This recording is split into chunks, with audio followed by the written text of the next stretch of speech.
اور پٹیاں کر کے وہیں تھکے ہارے سو جاتے۔ یہ تو تھیں 60s اور 70s کی بسنتیں۔ پھر زمانے نے کروٹ بدلی تو بسنت منانا فیشنیبل ہو گیا۔ اندرون شہر کی حویلیوں کی چھتوں کی بولی لگنے لگی۔ ان کے کرایوں کا ریٹ بھی سنا بڑھنے لگا۔ کئی کورسز کے کھانے 5 اسٹار ہوٹل سے کیٹر ہوتے۔ شاہد کھوکر، WZ احمد، جاوید خان اور میاں سلی کے فارم ہاؤسز کی حویلیوں پر شادیوں سے بڑھ کر رونق ہوتی۔ پرتکلف کھانے، گیندے کے پھولوں کی سجاوٹ، ڈھول والوں کا شور، ایک VIP کلچر۔ بیویوں نے ہر طرز کے نئے پیلے رنگ کے جوڑے سلوانے۔ مردانہ سکارف لڑکوں نے بسنتی چولے پہن کر ایک فیشنیبل کلچر بنا دیا۔ ہر طرف لمبی قطاریں اور ٹریفک جام ہوتی تھی۔ بیویوں کی ہنسی کی چھنکار، ان کی گھاس میں دھنستی ہوئی ہائی ہیلز اور چھتوں پر چڑھنا ایک معمول سا ہو گیا۔ کامران ماموں جب ارلی 90s میں ڈپٹی کمشنر لاہور لگے تو انہوں نے شاہی قلعے، اندرون شہر اور شاہی حمام میں بسنتیں منا کر بسنت کو ایک نیا نام اور رومانس عطا کر دیا۔ اب بسنت لاہور کی نہیں، ایک انٹرنیشنل فیسٹیول بن گئی۔ لوگ لندن، امریکہ، دبئی، کراچی سے کئی دن پہلے ٹکٹ بک کروا کر آنے لگے۔ اواری اور PC میں مہینوں پہلے کمرے بک ہو جاتے۔ ٹورسٹ اور فورنرز جوک در جوک آتے۔ نائٹ کائٹ فلائنگ کو ایک نیا روپ مل گیا۔ پھر کہاں نظر لگ گئی ان فیسٹیوٹیز اور رونقوں کو؟ شاید ہم لاہوریوں کی اپنی ہی نظر کھا گئی۔ مہینہ بھر درزیوں پر بسنتی جوڑے سلتے تھے، رونقیں ہوتی تھیں۔ اندرون شہر کی چھت ہو، چاہے بھاٹی کی، چاہے لوہاری کی یا شاہی حمام کی، ہنستے چہرے، وہ پر رونق لوگ، ایک میلے کا سما، قتلموں کے تھال، اندرسوں اور جلیبیوں کا انبار، آلو اور قیمے والے نان اور بسنت کی ایک اپنی حسل بسل۔ پورا لاہور مایوں بیٹھ جاتا تھا۔ بسنت کی صبح بارات سج دھج کر ڈھولوں کی تھاپ پر بھنگڑے کے جوش سے آتی۔ وہ سمے، وہ لمحے کہاں بیت گئے؟ کم بخت ڈور والوں نے مانجے کی جگہ تانبے کی تار شروع کی تو کئی بچے اس کے بھینٹ چڑھ گئے۔ اکا دکا چھت سے گرنے کا حادثہ تو سنتے ہی تھے۔ جب یہ آندھی آئی تو بسنت مفلوج ہو کر رہ گئی۔ قانون میں سختی آئی اور بسنت یادوں کے دریچوں میں چلی گئی۔ اور اب وہ سٹیزن آرکائیوز کی CDs میں مقید ہو کر رہ گئی ہوگی، یا کوئی میری طرح کوئی یاد کرے تو کرے، کوئی سنائے تو کچھ سنے، اور وہ بھی حسرت سے۔ لو بھائی، بسنت کو یاد کرتے شام ڈھلنے لگی۔ چلو بچیوں، کرسیاں سمیٹو، اب اندر چل کر چائے پیتے ہیں۔ موسم اچھا ہے لیکن میں اداس ہو گئی ہوں، اور دیکھو چائے کے ساتھ کچھ بنوا کر ضرور لانا۔ ہمیشہ کی دعا گو، آپ کی والدہ شفق۔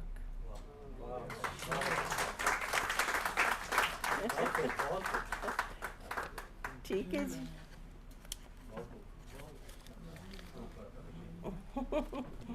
تھینک یو سو مچ۔ بہت بہت شکریہ۔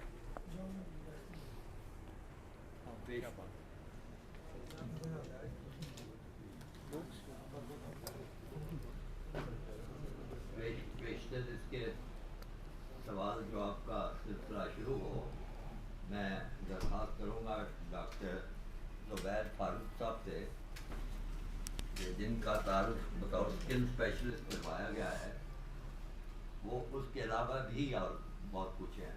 ایک تو شاعری کرتے ہیں، اور پھر اس میں سب سے زیادہ پر لطف چیز ہے کہ وہ مزاحیہ شاعری بھی کرتے ہیں۔ تو اس شاعری سے میں تو کافی لطف اندوز ہو رہا ہوں۔ میں چاہوں گا کہ ایک نظم اس میں سے پڑھ کے آپ کو وہ خود سنائیں۔ پہلی نظم ان کی جو میں نے پڑھی ہے اس کا شعر میں آپ کو سنا دیتا ہوں۔ وہ اس کا عنوان ہے شریر ٹیلی فون۔ شریر ٹیلی فون، اور اس کا ایک شعر ہے اس کا ایک شعر ہے کہ ایک سلسلہ عجیب سا لاحق ہے ان دنوں. توجہ سے سنیے ذرا. ایک مسئلہ عجیب سا لاحق ہے ان دنوں، ہر بار اس کا باپ اٹھاتا ہے ٹیلی فون. باقی شعر یہ خود سنائیں گے. باپ اٹھاتا خود نہیں اٹھاتی، باپ اٹھاتا. السلام علیکم. جی میں کئی زبانوں میں شاعری کرتا ہوں، لیکن سب سے زیادہ اردو زبان سب سے میٹھی زبان ہے. تو 103 کتابیں ہمارے اردو میں ہیں اور باقی زبانوں کو ملا کے 150 کتابیں ہیں ہماری، جس میں عربی اور انگریزی اور ہندی شامل ہے. مجھے صدارتی ایوارڈ سے نوازا گیا ہے یہاں پہ 2013 میں زرداری صاحب کے ہاتھ اسلام آباد میں، اور وہ اس میں خاص کر یہ لکھا ہوا ہے کہ یہ اردو شاعری اور موسیقی کے لیے. میں اس لیے بتا رہا ہوں کہ شاعری کے علاوہ میں موسیقار بھی ہوں اور گلوکار بھی ہوں. تو کچھ آپ کو میں گا کے راگوں میں گا کے کچھ سناؤں گا. ذرا سا مزایا شاعری میں آپ کو نہیں سناؤں گا، آج محرم ہے، اس کے بجائے میں آپ کو سلام سناؤں گا. اور سلام کی بھی ایک خاص بات ہے جو مجھے بتانی ضروری ہے، جو میں بتاؤں گا آپ کو اس کے بارے میں. سب سے پہلی بات تو یہ ہے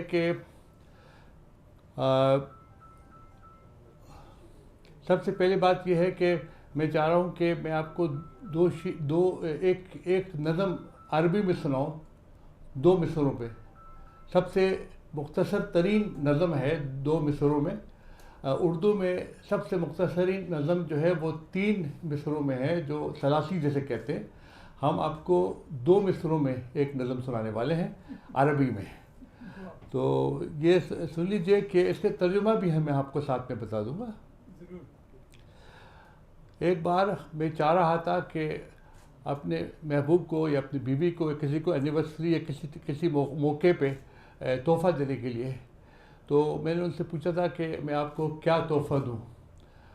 تو انہوں نے کہا کہ الحمدللہ جو ہے اللہ اور آپ کی طرف سے سب کچھ ہمارے پاس ہے، نہ پیسوں کی کمی ہے، نہ سونے کی کمی ہے، نہ پیار کی کمی ہے، مجھے کسی چیز کی ضرورت نہیں ہے.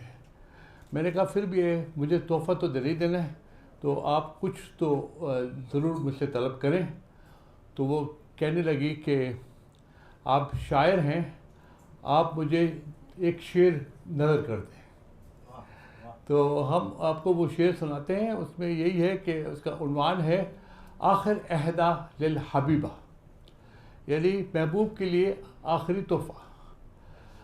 خلی الناس تحلم بالحور وتتمنى، خلی الناس تحلم بالحور وتتمنى، انا اخترتک للدنیا والجنہ، انا اخترتک للدنیا والجنہ. اس کا ترجمہ ہے کہ اگر لوگ حوروں کے بارے میں سوچتے ہیں، ان کے خواب دیکھتے ہیں، ان کی تمنا کرتے ہیں، تو ان لوگوں کو کل لینے دو میری جان، میں نے چنا ہے تجھے دونوں جہاں کے لیے.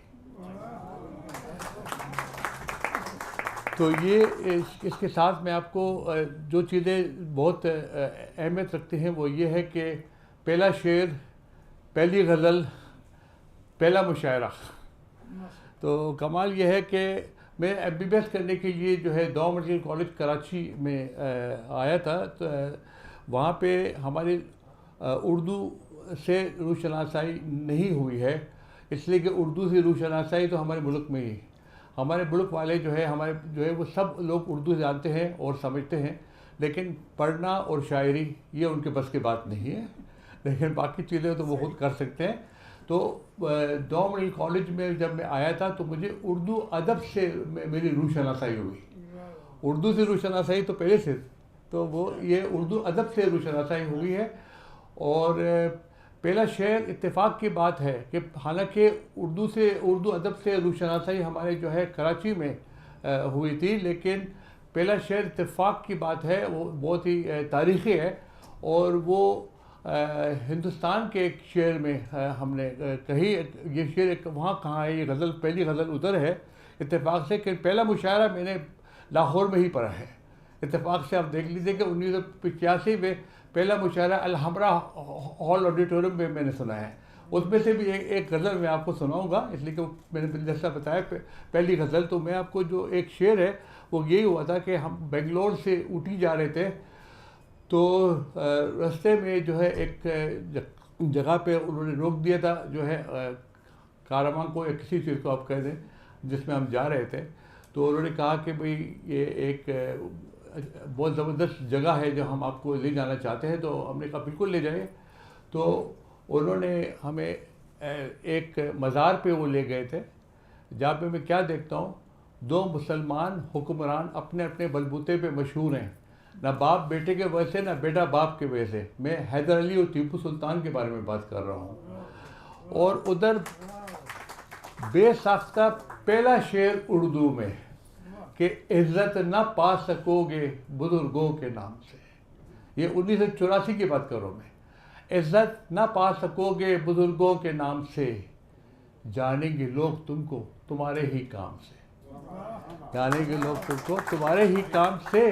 تو اس کے ساتھ جو ہے میں ابتدائی اردو شاعری، اور میں نے پیچھے مڑ کے پھر سے نہیں دیکھا ہے، تو وہ 1984 سے اب تک 103 کتابیں ہیں ہمارے اردو شاعری میں، اور 103 کتابیں، 31,000 غزلیں اور 2 لاکھ سے اوپر اشعار جو ہیں، یہ جو چھپ چکے ہیں۔ جو نہیں چھپی ہے اس کے بعد میں نہیں کر رہے ہیں۔ تو ہم آپ کو پہلی غزل سنانا چاہتے ہیں جو الحمرا ہال میں ہم نے سنایا تھا، لیکن میرے خیال میں سب سے پہلے میں سلام آپ کو سناؤں۔ سلام کے بارے میں ایک خاص بات میں آپ کو بتانا چاہتا ہوں، جو یہ ضروری ہے بتانا۔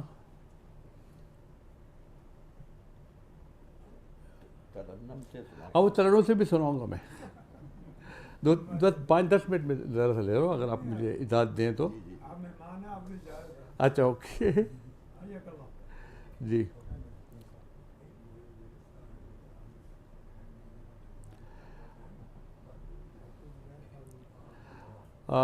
یہ سلام کے بارے میں کچھ بتانا ضروری ہے کہ حضرت صلی اللہ علیہ وسلم،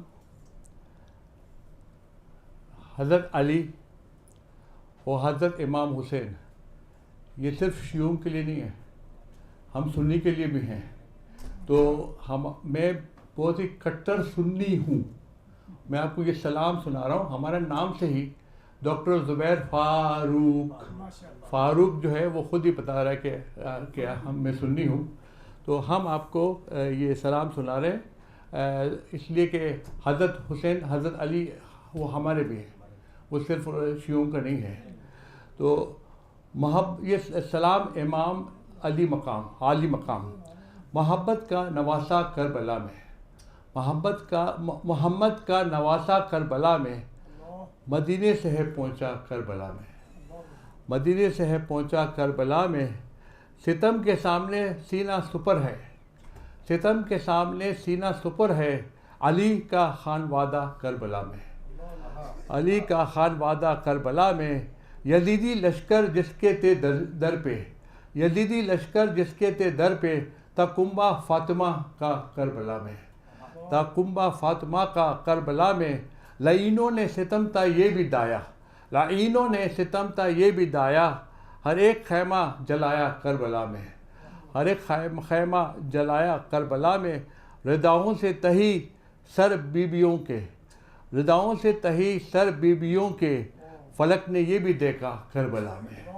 فلک نے یہ بھی دیکھا کربلا میں، وہ شہادت جس نے پائی سب سے پہلے، شہادت جس نے پائی سب سے پہلے، تا ایک ننھا سا بچہ کربلا میں، تا ایک ننھا سا بچہ کربلا میں، حسین ابن علی نے ہی تو فاروق، حسین ابن علی نے ہی تو فاروق، ہمیں جینا سکھایا کربلا میں۔ بہت بہت شکریہ۔ تو یہ خاص کر بھی ہم کو اس لیے بھی سنانا تھا، ایک اس لیے کہ محرم ہے، اور محرم میں آپ کو مزایا کلام نہیں سناؤں گا، اس کے بجائے میں نے آپ کو سلام سنایا ہوا ہے۔ اب میں آپ کو میں نے جو آپ کا شعر سنایا ہے وہ واپس لیتا ہوں. کوئی بات نہیں, لیکن میں آپ کو سنا رہا ہوں پہلی غزل جو ہے جو میں نے الحمرا میں نے سنائی ہے. یہ غزل جو ہے اس کے بعد آخر میں ترنم سے, اس سے زیادہ ٹائم تو نہیں ہے, تو ضرورت یہی دو. تو سب سے پہلی غزل جو ہے, زنداں کے در کے پاس سلاسل کی زد پہ ہوں, زنداں کے در کے پاس سلاسل کی زد پہ ہوں, سچ ہے لبوں پہ اس لیے باطل کی زد پہ ہوں, سچ ہے لبوں پہ اس لیے باطل کی زد پہ ہوں, لگتا ہے وہ ضرور ملیں گے یہی کہیں, لگتا ہے وہ ضرور ملیں گے یہی کہیں, بھٹکا ہوا ہوں پھر بھی میں منزل کی زد پہ ہوں, بھٹکا ہوا ہوں پھر بھی میں منزل کی زد پہ ہوں, اس کا خیال چین سے رہنے نہ دے مجھے, اس کا خیال چین سے رہنے نہ دے مجھے, میں اپنے گھر میں رہ کے بھی قاتل کی زد پہ ہوں, اس کا خیال چین سے رہنے نہ دے مجھے, میں اپنے گھر میں رہ کے بھی قاتل کی زد پہ ہوں, مجھے دھکیلتی ہے مجھے خشکیوں کے سمت, مجھے دھکیلتی ہے مجھے خشکیوں کے سمت, یوں تو سمندروں میں ہوں ساحل کی زد پہ ہوں, یوں تو سمندروں میں ہوں ساحل کی زد پہ ہو, اور دشمن دلیر ہوتا تو آتا مزہ مجھے, دشمن دلیر ہوتا تو آتا مزہ مجھے, فاروق ڈر رہا ہوں کہ بزدل کی زد پہ ہوں, دشمن دلیر ہوتا تو آتا مزہ مجھے, دشمن دلیر ہوتا تو آتا مزہ مجھے, فاروق ڈر رہا ہوں کہ بزدل کی زد پہ ہوں. آخر میں آپ کو ترنم سے سنا رہا ہوں, اس لیے میں آپ کو بتایا تھا کہ مجھے تغمہ امتیاز جو ہے وہ شاعری اور موسیقی کے لیے میں راگوں میں یہ دیس راگ ہے پردے, یہ اس میں آپ کو پہاڑی راگ میں آپ کو یہ غزل سنا رہا ہوں. تو یہ خاص غزل ہے ہمارے لیے جو ہے, میں نے جو کہی ہے, اس میں پہلے شعر میں جو قافیہ ہے لوگ ذرا سا اس کو عجیب سمجھتے ہیں, اس طرح کا قافیہ کسی نے پہلے استعمال نہیں کیا ہوا ہے, استفادہ نہیں لیا ہوا ہے. بہرحال جو بھی ہے, آپ جب پوری غزل آپ سن لیں گے تو اس کے بعد آپ جو ہے کسی نتیجے پہ پہنچیں. پیاروں میں کوئل کوکو بولے, پیاروں میں کوئل کوکو بولے, اور پپیہا پیہو بولے, اور پپیہا پیہو بولے, پیاروں میں کوئل کوکو بولے, پیاروں میں کوئل کوکو بولے, اے میری جاں تیرے لبوں سے, اے میری جاں تیرے لبوں سے, پھول ہے جرتے جب تو بولے, پھول ہے جرتے جب تو بولے, تیرا پتہ دیتی ہے ہوائیں, تیرا پتہ دیتی ہے ہوائیں, تیرے بدن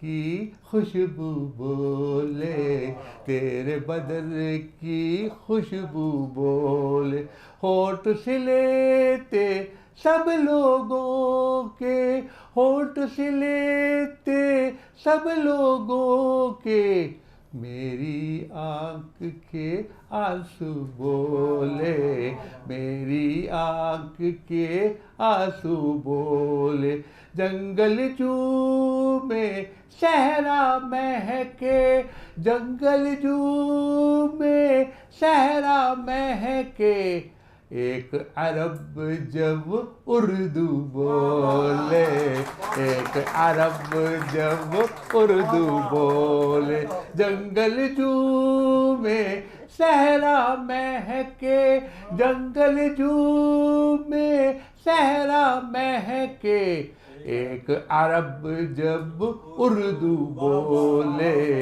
ایک عرب جب اردو بولے, اور پپیہا پیہو بولے, اور پپیہا پیہو بولے, پیاروں میں کوئل کوکو بولے, پیاروں میں کوئل کوکو بولے.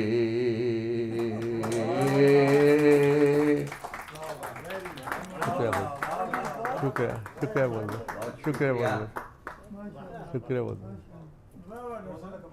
بہت شکریہ. آج کی محفل تو خاصی تو آتشہ ہو گئی ہے. اب جیسے ہماری روایت ہے کہ ہم سوال جواب کا سیشن ہوتا ہے، تو آپ جس سے چاہیں جو سوال پوچھیں، لیکن آپ شاعری سے اتنے نہ متاثر نہ ہوں کہ شفق لاکشاری صاحبہ سے سوال پوچھنا ہی بھول جائیں. جی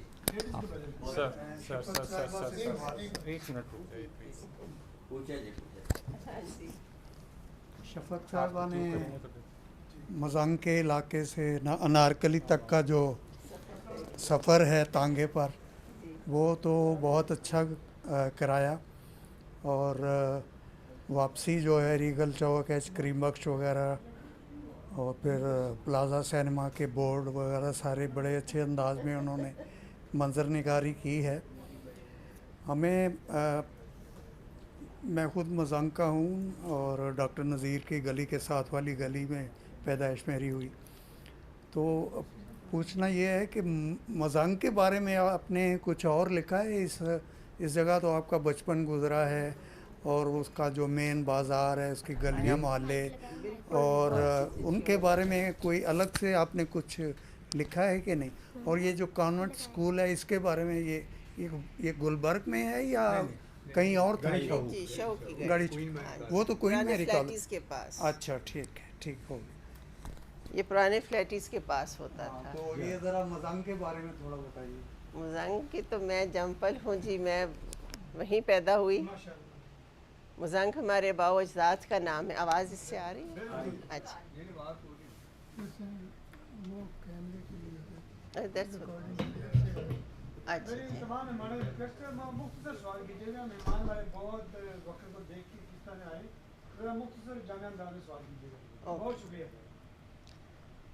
تو میں بتا رہی تھی کہ میں تو پیدا ہی مزنگ کی ہوں. مزنگ ہمارے باؤ اجداد کے تھے، وہ بلوچ تھے، انہی کے نام کے اوپر یہ سڑک ہے. اور لاشاری بھی آپ کو پتہ بلوچ ہوتے ہیں. اور فتح شیر روڈ جس سڑک پہ ہماری کوٹھی تھی، وہ میرے دادا کے نام پہ ہی سڑک تھی، جو مین بازار سے ہو کے تو آگے میانی صاحب کی طرف جاتی ہے لٹن چوک کے.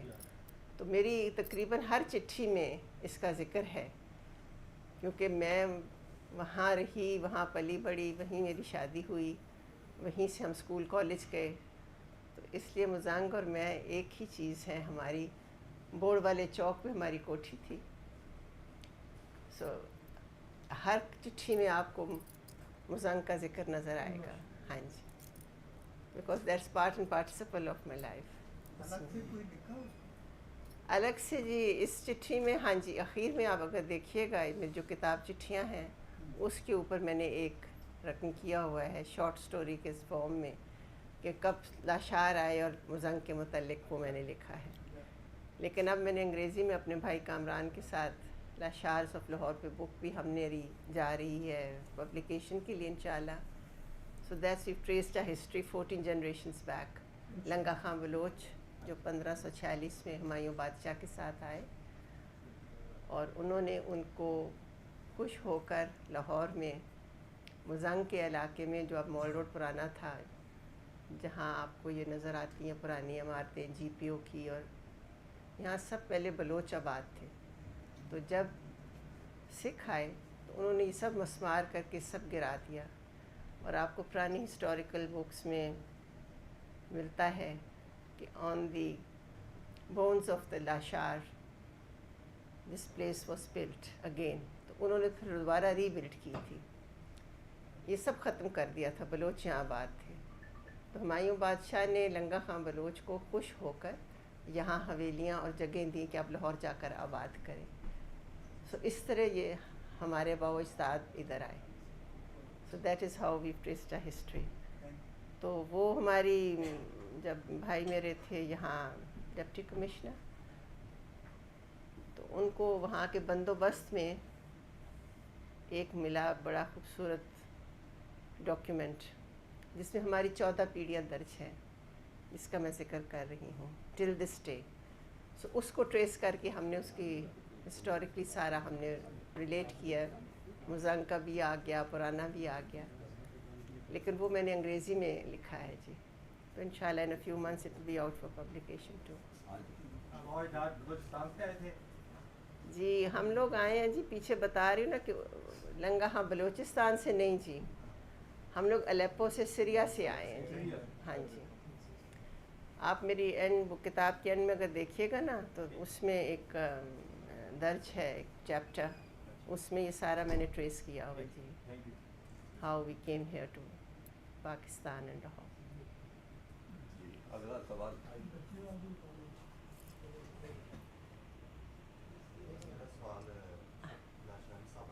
ہاں جی آپ کی باتوں سے ہمیں اپنا جو گزرا ہوا وقت ہے جی آواز نہیں آ رہی تھی.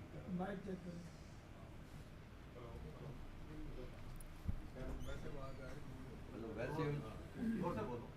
ہمیں جو اپنا گزرا ہوا دور وقت ہے نا، وہ بیٹھے بیٹھے آپ کی باتوں سے یاد آ گیا، ہو گیا ہم اپنے بچپن میں لوٹ گئے. نظر ثانی کرتے رہے آپ کی باتوں سے. تو آپ بتائیے کہ آپ جیسے آپ نے انارکلی کا بتایا کہ مرکز ہوتا تھا شاپنگ کا انارکلی، ہاں جی تو ہمیں تو تھوڑا سا اس طرح ہے کہ اچھرا ہو گیا انارکلی اور رنگ محل. ہاں کیا جی اس 60 کے دور میں یہ تینوں مارکیٹیں شاپنگ کا مرکز ہوتی تھی کہ زیادہ رجحان انارکلی تھا؟ اور دوسرا سوال یہ ہے کہ مال روڈ کو ایک تو شاعر قائد اعظم بھی بولتے ہیں، جی تو اس میں کیا فرق ہے؟ اس وقت میں مال روڈ ہی تھا کہ دونوں نام یوز ہوتے تھے؟ نہیں جی، اس وقت مال روٹی کہلایا جاتا تھا، بعد میں شرح قائد اعظم بہت لیٹر آن یہ نام اردو میں آیا، لیکن پہلے مال روڈ یا ٹھنڈی سڑک آپ نے پڑھا ہوگا کہتے تھے، کیونکہ انگریزوں کے وقت میں وہاں شام کو لوگ چہل قدمی کرتے تھے. اور آپ نے سارا دیکھا کلونیل سیٹ اپ ہے آن دا مال روڈ، ان کی جتنی عمارات ہیں وہ ساری اسی وقت کی بنی ہوئی ہیں اور اسی کو ریپرزینٹ کرتی ہیں. وہ ہاپسن اینڈ رینکن اینڈ کو اور بک سینٹر اور یہ ساری ایک طرف دکانیں ہوتی تھیں جس وقت انڈس ہوٹل کی طرف، اور دوسری طرف لارڈس ہوتا تھا ہوٹل اور کیفے شاپس. یہ تو ایک سارٹ آف ایک پیرس ایک شانز ایلیزے ہوتا تھا. میں نے ایک چٹھی میں لکھا ہے لاہور تو اتنا خوبصورت اور خوبصورت ہوتا تھا، تو ہر چیز میں نفاست ہوتی تھی، ووڈن ہر چیز فلورز ہوتے تھے، صاف ستھرائی ہوتی تھی، چمکتے تھے، بہت بہترین تھا. اور رنگ محل تو تب بھی تھا، اسی طرح رش تھا ادھر. وہ تو اس سے پہلے بھی شاہ عالم جانا تو بہت آپ کڑھائی کے لیے گوٹے تلے کے کام کے لیے سنیارے وہاں کے تھے، تو وہ انارکلی کے ساتھ ہی تھا. بانسوں والا بازار یہ سب چیزیں تب تھیں. Ichhra was springing up and the 70s when I got married تب لبرٹی کی نئی نئی دکانیں بننی شروع ہوئی تھیں، میٹرو شوز، اور وہاں گوگو ہوتا تھا، وہ بھی چیدہ چیدہ دکانیں. تو باقی تو چیزیں تھی ہی نہیں. Thank you. جی السلام علیکم. یہ اتفاقی امر ہے کہ 20-25 روز پہلے جی آپس اور آپ سے ملاقات میری ہوئی پی ہے یا اس میں، اچھا جی اور میں سوچ بھی نہیں سکتا تھا کہ یہاں پہ دوبارہ ملاقات ملاقات جی ہو جی جائے وہ گی. تو اس وقت تو یہ نظر تو خیر آ رہی تھی اب بھی مجھے. جس انداز سے آپ نے بھی بات کی میں نے اس کو زیادہ لینتھ میں نہیں لے جانا چاہتے. قرآن پاک کی مختصر سی آیت ہے، کلو شعین یرجن علی اصلہ، ہر چیز اپنی اصلیت کی جانب لوٹتی ہے. آپ نے تو ہماری اور اپنی اصلیت کی طرف ہمیں بڑے خوبصورت انداز سے، میں کہتا ہوں صرف تصاویر نہیں تھی، آواز پوری تھی، ہر چیز نظر آ رہی تھی. صرف ایک سبب پوچھنا ہے کہ ہماری ان روایات کو، ہماری اس ماضی کو کس کی نظر لگ گئی؟ بس وہ صرف آپ سے میں نے پوچھا. بتائیے کہ آپ نے تو نہیں لگائی. نہیں نہیں میرے تو دل میں زندہ ہے. اور میری دوست فریدہ رفیق بیٹھی ہوئی ہے، میری کلاس فیلو ہے، ماشاء اللہ شامل ہوئی ہیں. And she knows me since childhood. ہم نے تو ابھی تک زندہ رکھنے کی روایات کو اور چیزوں کو ابھی تک پابند ہیں. ہماری اپنی نظر لگ گئی، اور جو نئی پود آئی، جب تک ہم نے اپنے بچوں کو اس کا بتایا، مہمان نوازی کا، رکھ رکھاؤ کا، بڑوں کا ادب، آل دا گڈ مینرز جو گرومنگ ہوتی ہے وہ تو ان بچوں میں قائم و دائم ہے. لیکن آئی تھنک آج کی عورت کا زیادہ اس میں ہے، کہنا تو نہیں چاہیے، بٹ آئی تھنک اگر بیویاں زیادہ توجہ دیتی ہیں اپنے کلچر پہ، اپنے رکھ رکھاؤ پہ، اپنی ہر چیز کے اوپر، تو things won't have gone down the drain that.